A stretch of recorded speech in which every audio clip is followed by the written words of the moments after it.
প্ৰেম মানুহৰ জীৱনৰ আটাইতকৈ সুন্দৰ অনুভৱ হয় জানো? কিয়নো এই সুন্দৰ অনুভৱেইচোন কেতিয়াবা মানুহৰ হৃদয়খন মুচৰি ভাঙি পেলায়। প্ৰেমে মানুহক হাঁহিবলৈ শিকায়, কোনো সন্দেহ নাই। সপোন দেখিবলৈ শিকায়, কোনো সন্দেহ নাই। কাৰোবাক নিজৰ জীৱনৰ অংশ বুলি ভাবিবলৈ শিকায়। কিন্তু জীৱনৰ এটা কঠিন সত্য আপুনি মই জনাৰ প্ৰয়োজন আছে। সকলো প্ৰেম শেষলৈকে টিকি নাথাকে। যেতিয়া প্ৰেম ভাঙি যায়, মানুহে কেৱল এজন মানুহ হেৰুৱাই নেপেলায়।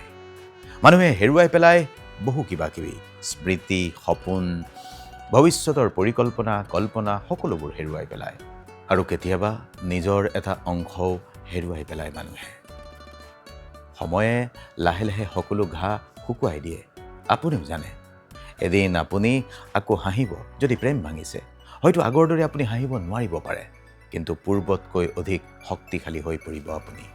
কাৰণ সঁচাকৈ যিয়ে ভাল পাব জানে, তেওঁ পুনৰ জীৱন আৰম্ভ কৰিবও জানে। গতিকে জীৱন আৰম্ভ কৰক, আকৌ এবাৰ ভালে থাকক।